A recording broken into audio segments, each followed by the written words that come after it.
Good morning વિદ્યાર્થી મિત્રો, ધોરણ 11 સાયન્સના ક્લાસમાં આપનું હાર્દિક સ્વાગત છે.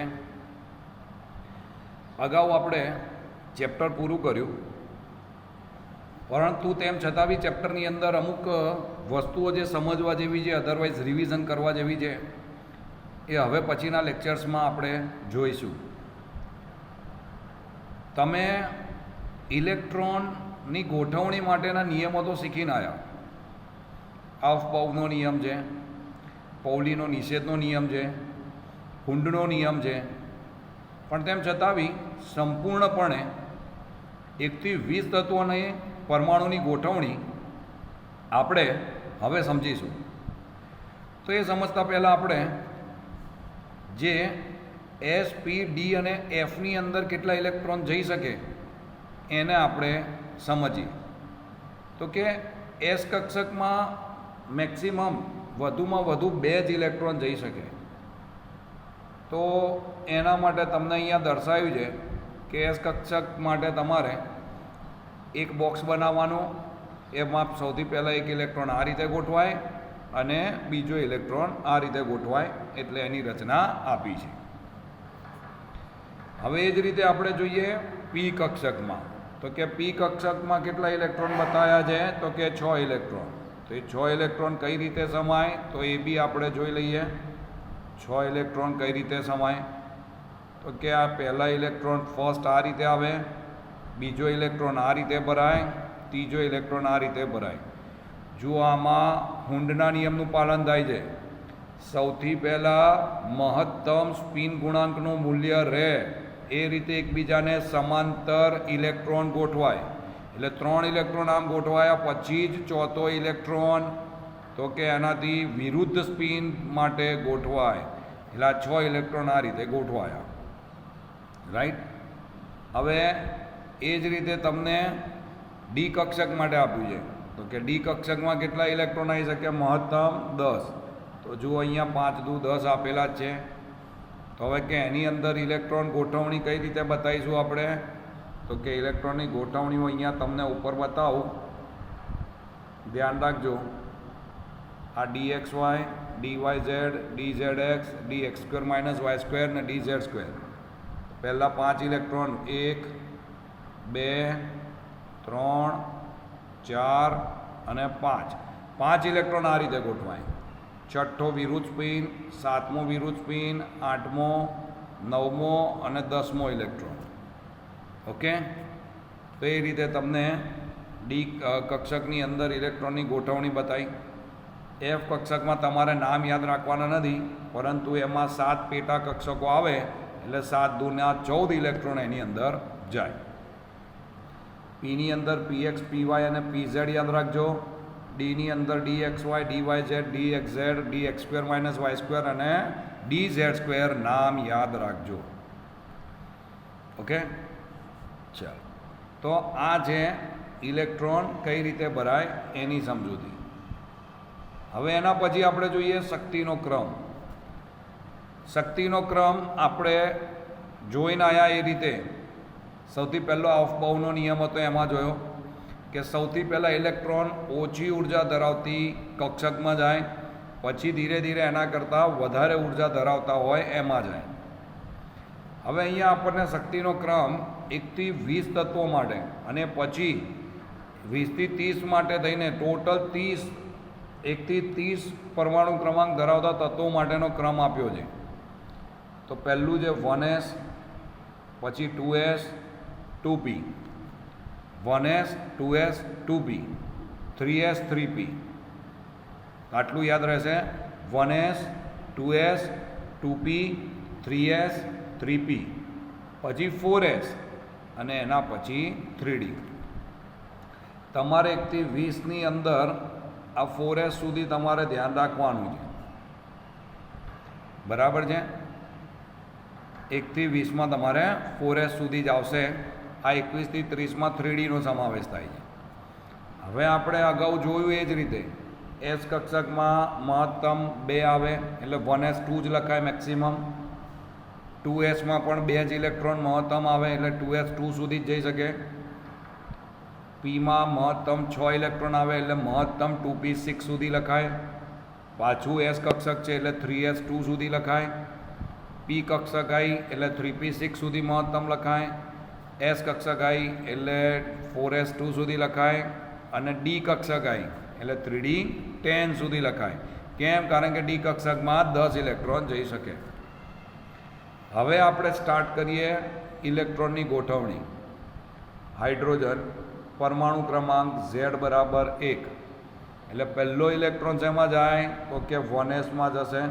1sમાં મેક્સિમમ જાય તો 2, પણ આપણી પાસે એક જ ઇલેક્ટ્રોન છે તો 1sમાં જાય તો 1s1 આવી ગયું. એટલે હાઇડ્રોજન કરીને 1s બોક્સ બતાવીને એક ઇલેક્ટ્રોન બતાવી દેવાનું. હવે He બરાબર Z બરાબર 2 એટલે બંને ઇલેક્ટ્રોન શેમાં જાય? એસમાં, કારણ કે એસમાં મહત્તમ 2 ઇલેક્ટ્રોન હોય.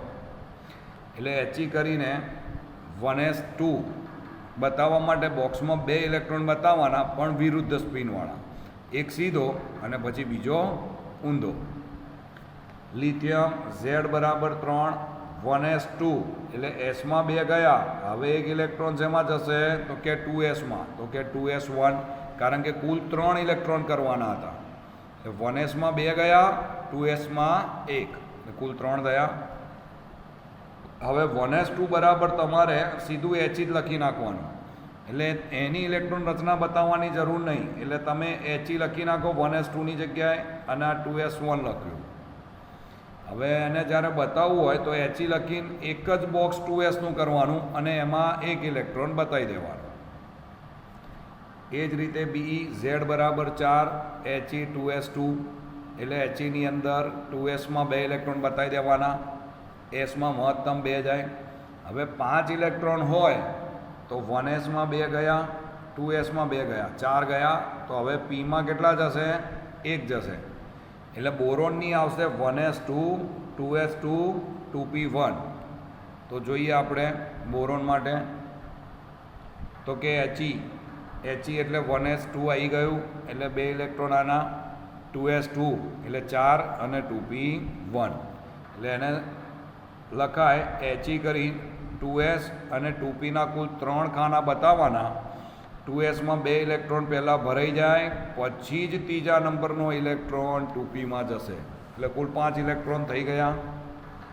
એ જ રીતે કાર્બન, હવે પીમાં મહત્તમ 10 ઇલેક્ટ્રોન જઈ શકે.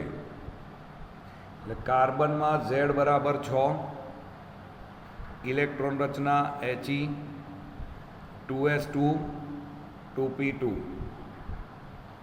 એટલે કે કાર્બન He લખ્યું, 2s2 એટલે 2sમાં 2 ઇલેક્ટ્રોન, 2p2 એટલે પીના 3 ખાના દોરવાના, એમાં પહેલા અને બીજા ખાનાની અંદર ઇલેક્ટ્રોન બતાવવાના. હવે આવે નાઇટ્રોજન Z બરાબર 7, electron Rachna He 2s2 2p3. એટલે He બતાવીને 2sમાં 2 ઇલેક્ટ્રોન, 2p3માં 3 ઇલેક્ટ્રોન એક એક કરીને બતાવવાના. પછી આવે ઓક્સિજન Z બરાબર 8, He 2s2 2p4. એટલે કે 2sમાં 2, 2p4માં પહેલાં 3 સમાંતર સ્પિન અને આ જે ચોથો ઇલેક્ટ્રોન છે વિરુદ્ધ સ્પિન સાથે બતાવ્યો છે. રાઈટ. એના પછી જોઈએ આપણે ફ્લોરિન Z બરાબર 9 એટલે He 2s2 2p5. તો He કરીને 2sમાં 2, 2p5માં 3 સમાંતર સ્પિન સાથે અને 2 વિરુદ્ધ સ્પિન સાથે પછી બતાવવાના. નિયોન Z બરાબર 10 એટલે He 2s2 2p6. એટલે He કરીને 2sમાં 2 અને 2pમાં 6 એટલે 6 ઇલેક્ટ્રોન આવે એટલે પી કક્ષક સંપૂર્ણપણે ભરાઈ જાય. હવે તો 2p ભરાઈ ગઈ એટલે મેં તમને કીધું 1s 2s 2p અને પછી શું આવે 3s. તો હવે ઇલેક્ટ્રોન 3sમાં જશે સોડિયમ, પરમાણુ ક્રમાંક 11. હવે 11 માટે એનીના 10 આ એનીના કેટલા ઇલેક્ટ્રોન સમજવાના 10 અને પછી 3s માં 1 જાય એટલે 11 થઈ ગયા એટલે 3s1 એટલે હવે તમે એચની જગ્યાએ એની લખવાનું એની 3s કરીને બોક્સમાં 1 મેગ્નેશિયમ Z બાર એટલે એમાં એની 3s2 એટલે એની કરીને બોક્સમાં 3sમાં 2 ઇલેક્ટ્રોન મૂકવાના હવે 3s પછી શેમાં જાય 3pમાં જાય એટલે 3sમાં મેક્સિમમ 2 ગયા હવે 1 ઇલેક્ટ્રોન 3pમાં જશે એટલે એલ્યુમિનિયમ Z બરાબર 13 એની 3s2 3p1 એની કરીને 3sમાં 2 3pના કુલ 3 બોક્સમાંથી પહેલા બોક્સમાં 1 ઇલેક્ટ્રોન સિલિકોન Si Z બરાબર 14 એની 3s2 3p2 એટલે એની લખ્યા પછી 3sમાં 2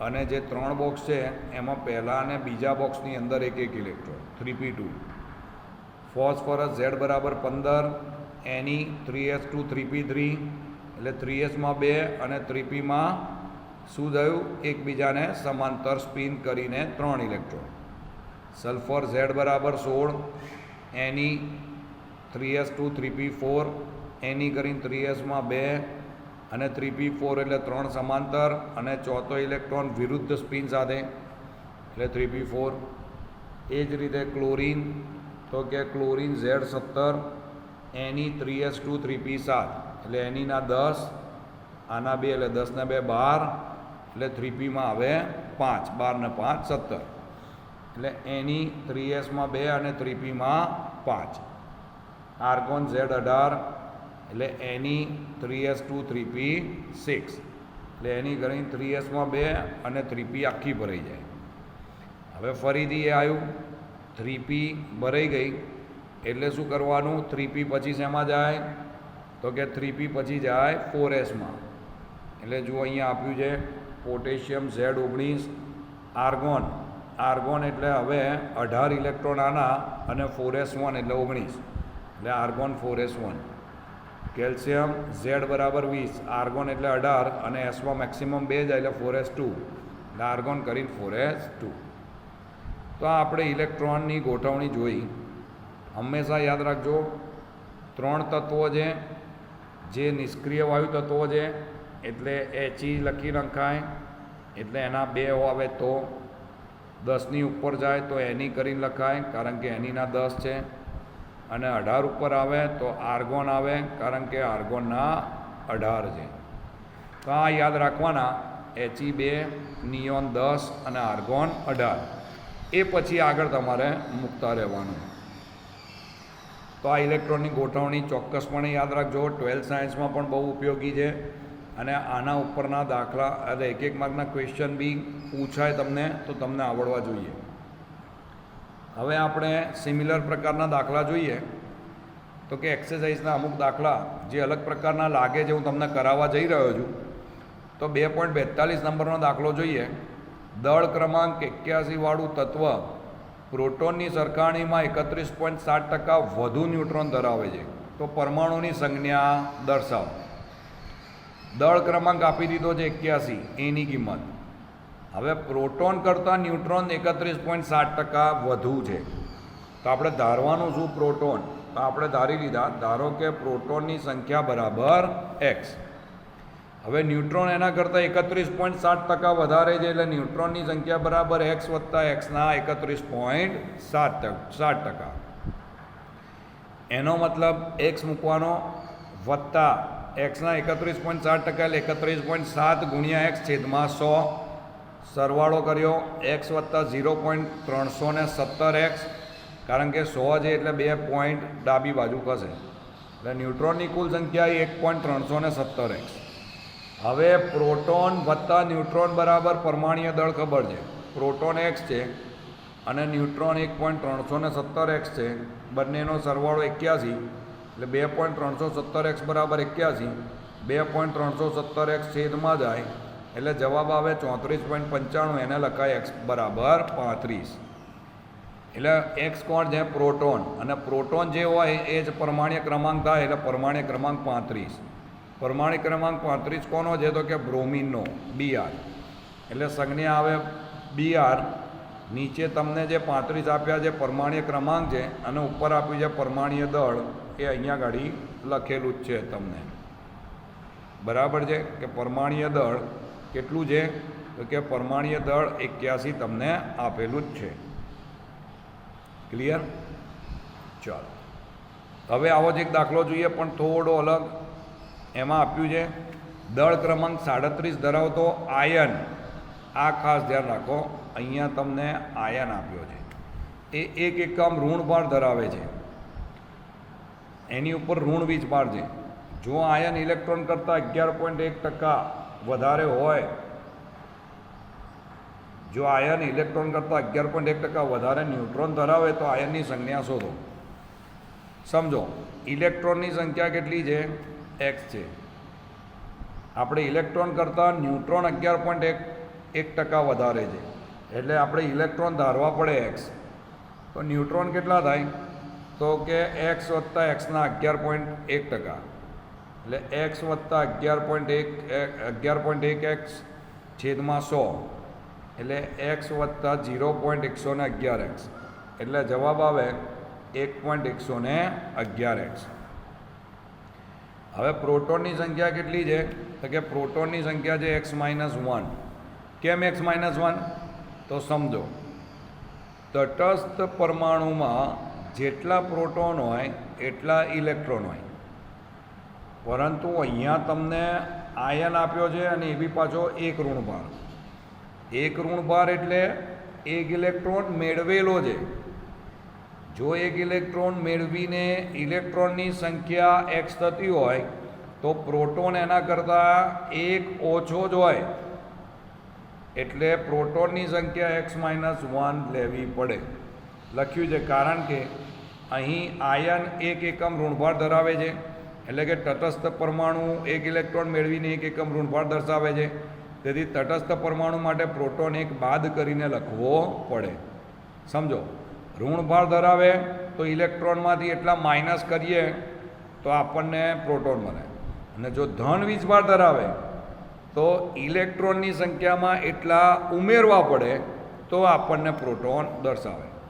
હવે સરળ, પ્રોટોન પ્લસ ન્યુટ્રોન બરાબર પરમાણુ ભાર, એટલે x-1 વત્તા 1.11x બરાબર 37, ઓછા એક આમ જાય એટલે 38 થઈ જાય, અને x અને 1.111xનો સરવાળો 2.111x, એટલે x આવશે 18. x 18 આવે એટલે પ્રોટોનમાં કિંમત મૂકો, એટલે 18 વત્તા 18 ઓછા 1 એટલે 17 આવે. 17 એ ક્લોરીનની સંખ્યા છે, એટલે ક્લોરીન નીચે 17 આવે, ઉપર પરમાણ્વીય દળ અને ઋણ વીજભાર ધરાવે છે એક એકમ, એટલે અહીંયા માઇનસ કરવું પડે. તે અહીંયા તમને સંજ્ઞામાં દર્શાવ્યું છે Cl 1737 ઉપર માઇનસ. ક્લિયર? હવે એવો જ દાખલો, પરંતુ આ ધન વીજભારવાળો, કે દળ ક્રમાંક 56 ધરાવતા આયન ધનભારના 3 એકમ દર્શાવે છે અને ઇલેક્ટ્રોન કરતાં 30.4% વધુ ન્યુટ્રોન ધરાવે છે, તો આયનની સંખ્યા દર્શાવો, સંજ્ઞા દર્શાવો. ફરીથી અહીંયા ધારવાનું શું, ઇલેક્ટ્રોન x, ન્યુટ્રોનની સંખ્યા શું થઈ જાય, તો કે x વત્તા xના 30.4%, એટલે x વત્તા 30.4x છેદમાં 100, એટલે x વત્તા 0.304x બરાબર 1.304x. હવે મેં અહીંયા કીધું એ ધન વીજભાર ધરાવે છે કેટલા, 3 એકમ. જો એટલું હોય તો ઇલેક્ટ્રોનમાં એટલા ઉમેરવા પડે તો પ્રોટોન મળે. તો પ્રોટોન બરાબર એક્સમાં 3 ઉમેરવાના, x + 3. હવે પ્રોટોન વત્તા ન્યુટ્રોન બરાબર પરમાણુ ભાર. દાખલો એઝ ઇટ ઇઝ, x વત્તા 3 વત્તા 1.304x બરાબર 56, x અને 1.304નો સરવાળો 2.304 બરાબર 3. જમણી બાજુ જાય એટલે બાદ બાકી થયા, એટલે 56માંથી 3 જાય એટલે 53. x બરાબર 23.034, એટલે x બરાબર 23 આવ્યા. પ્રોટોનની સંખ્યા તો કે x વત્તા 3 છે, એટલે 23માં 3 ઉમેરો એટલે 26 પ્રોટોન આવ્યા, એટલે 26 પ્રોટોન એ Fe બતાવે છે. યાદ રાખજો તમે, નીચે તમારે 26 બતાવવાના, ઉપર દળ તમને જે આપી દીધા છે 56 એ બતાવવાના. ધન વીજભાર ધરાવે છે 3 એકમ, એટલે ઉપર +3 કરવાની, એટલે સંજ્ઞા અહીંયા લખી છે Fe3 + 2656. ઓકે, તો આજે જે પણ કંઈ કરાયું એનું રિવિઝન કરજો. પરમાણ્યની ઇલેક્ટ્રોન રચના તમે ખાસ ધ્યાન રાખજો, એનો ઉપયોગ આગળ બહુ જ થશે અને આ દાખલા બી તમે પ્રેક્ટિસમાં કરી લેજો. બાકીનું હવે આપણે નેક્સ્ટ લેક્ચરની અંદર રિવિઝનના સ્વરૂપમાં જોઈશું. Thank you.